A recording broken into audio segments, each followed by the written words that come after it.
Aquarius, welcome to your energy blueprint reading for the week from the 29th of January going through to the 5th of February. Happy birthday to any Aquarians out there who's having their birthday. A happy birthday to, yes, Ganesh. I've got my Ganesh right next to me here. I love Ganesh. Do a lot of talking with Ganesh. And also a very good friend of mine, Ganesh, as well. Happy birthday to you. If it was late, I've got a funny feeling it's in the beginning of February, Ganesh. Happy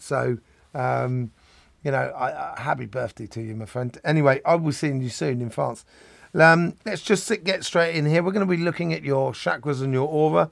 Let's just see what's going on straight away. We also went into that in the monthly reading at the beginning of this week. Let's just see what's going on, because that's where we're going to be coming into what I'm calling Funny February, sorry.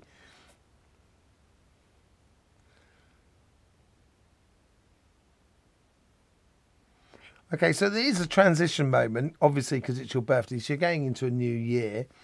Some of you will not actually be within that new year as yet. You've still got from the 5th of February through to the 21st of February or the 22nd of February, I forget which one it is. So for some of you, it's like the foundation is in place. The root chakra is there. You know what you want to do, and you're going ahead and doing it. That's going to be for some of you. For some of you, yeah, it's going to be still a little bit more sort of patience. And we can see that a little bit in the root chakra to the right-hand side. The left-hand side is a lot more defined, but it's not perfectly defined. It's still got to be done, as it were. You've got the ideas of what you want to do this year, and now it's just a question of putting them into action. But on the right-hand side, it's a little bit more looser, so it's within relationships that maybe some relationships are still needed to be that are not quite clicking at the moment. Other relationships that are doing very well, and so there's a certain amount of foundation, but there's certain floating going on there as well. Let's just see what's going on in your sacrum. Okay, so there is a slight imbalance. It's not massive. It's actually really quite harmonious, and it's almost like a natural sort of space. The sacrum, you tend to get the left side, which always tends to be a little bit more sort of advanced than the right hand side, because that's to do with our desires. That's where our ego is.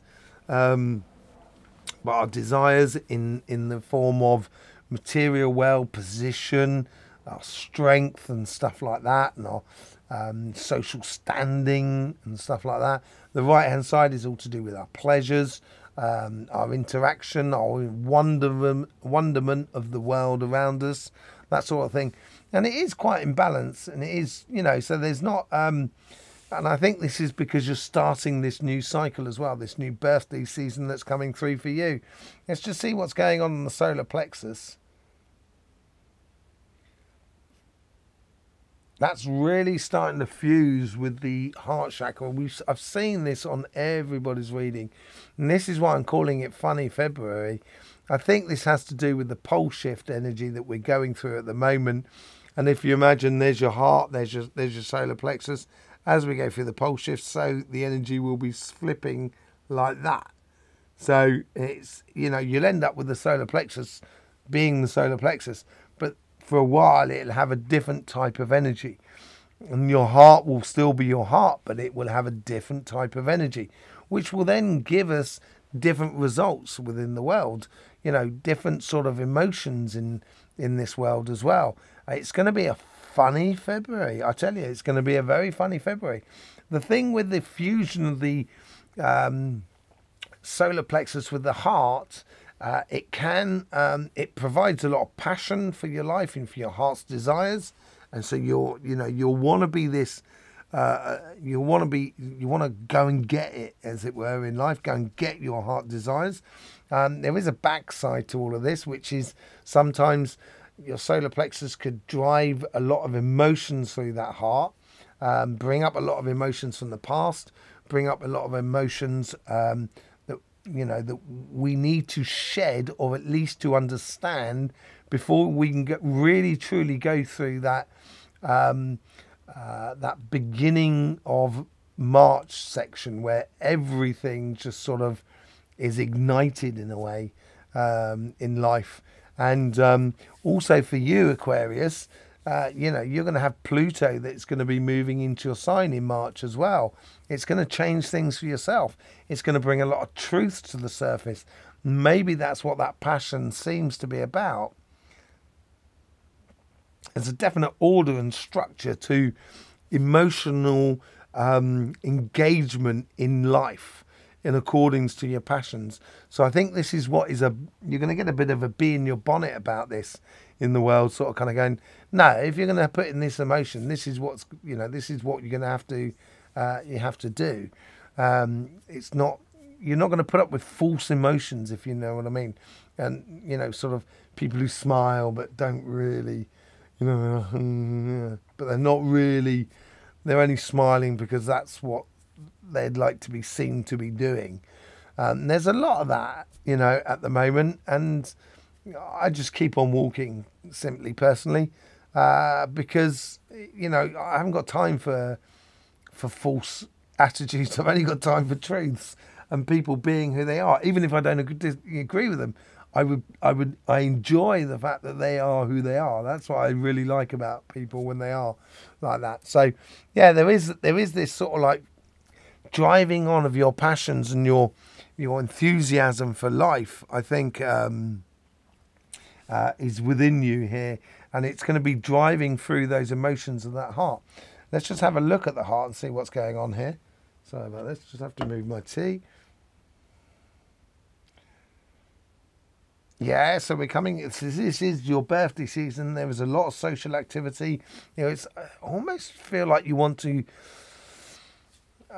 either connect with your local council, so work on the council or something like that, you know, work on some sort of, could even be like a school board or an association and stuff like that. It's almost like you want to be part of it, part of the structure, almost like a, you know, I don't want to say politician, because I don't think it's quite like that. I think it's driven by the idea that being involved in it, you can actually get things done in a way, you know.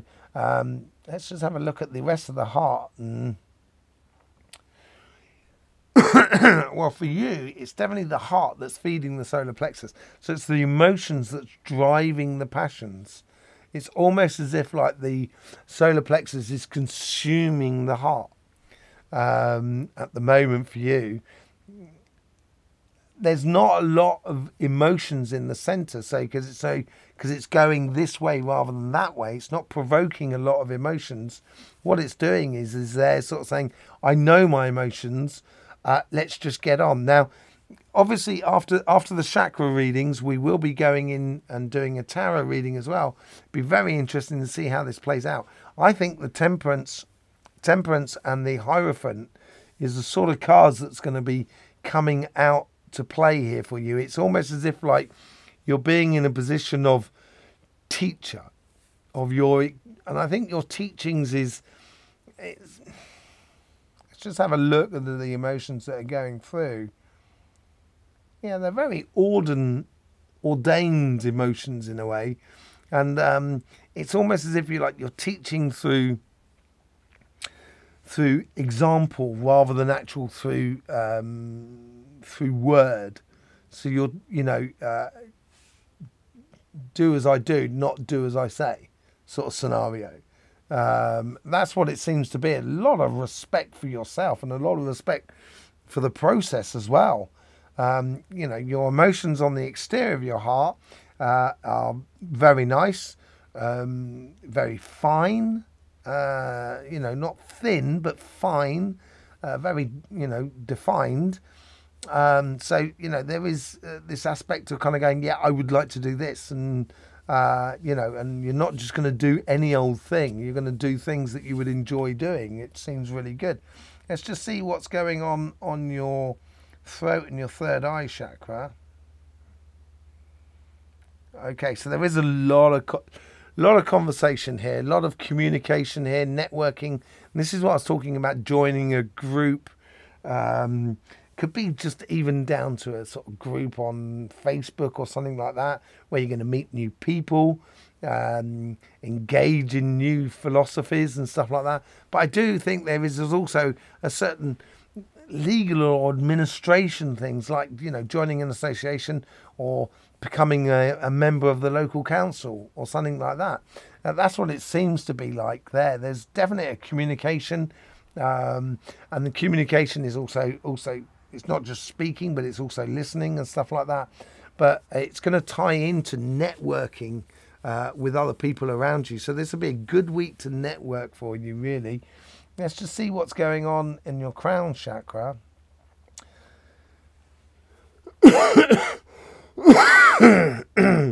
Now, I haven't looked at your aura, but I guarantee you there's going to be a lip around about this sort of section here.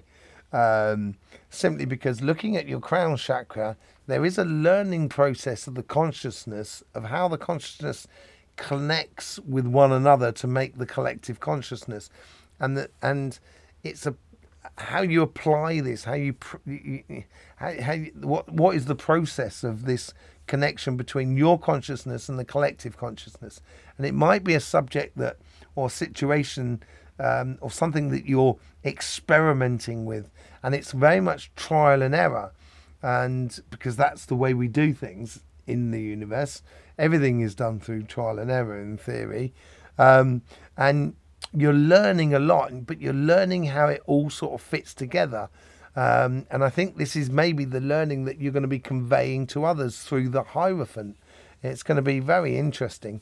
As regards to how does it work for you, in what things to investigate further, to be honest, I think the structure of your energy is totally for you. I think it's a case of there is enough space and enough harmony within your energies to confront life. So when you do get have an effect from the outside of life, you've got that capacity, that harmony and that balance within you to move out the way, to roll with the punches, as it were. And with that communication that comes out in your throat chakra, I think it's going to also, you're going to be able to sort of prejudge or, have a premonition of what is coming. So then you can position yourself even better as well. And yeah, I think the rolling with the funny February, because it falls into your birth season, and I think it's the following week after that, from the 6th going through to the 12th of February, which is going to be the funny part of February. Okay, let's get onto your aura. Let's see what's going on there. And there we've got the lip. So the aura seems to be either changing a layer, and this is a magnetic field layer, so electromagnetic fields that we have sort of several, it's like we have the atmosphere, we have the ionosphere, we have the troposphere, we have all the different sort of spheres, as it were. It's the same thing as what you get that's within the atmospheres of the Earth, but you get that within the electro or the magnetic field of the Earth. And sometimes the layers do change, and that's what the ozone's all about. It comes and goes. We haven't fixed it, by the way. It's just something that comes and goes with the activity of the sun. It opens, it shuts, it opens, it shuts, it breathes, basically, the planet. And here, I think, is the same thing that's happening to your good selves. You're getting this new layer coming through, which is going to help you to position yourself in the changing environment or the changing magnetic field of the Earth, which is also the changing environment of you, of your Earth, of your magnetic field. And this is going to change your emotions as well. I think it's going to create, certainly in February, and also going into March, is a lot of ideas that come out of the blue, that come out from nowhere. And I think it'd be a good idea to explore those ideas, because it's going to help the truths bubble to the surface. And those truths are going to be individual truths as much as collective truths. And when we examine them, we can then sort of turn around and we can find the solution for very old problems that we have between us as a human race and us as we have the human race and the planet that we're living on. But there's a definite change that's coming down the line for everybody. Preparation and positioning is very important, and I think that ties into that karmic or that conscious understanding that you seem to be going through at the moment. So there you go, Aquarius. Thank you very much for being here with us, and I hope you're subscribed and click that bell for the rest of the journey. Your chakra, your tarot reading will be coming out in part 2, which will be coming out very shortly. In the meantime, Aquarius, thank you very much for being here. Don't forget, life should be fun, so please do enjoy.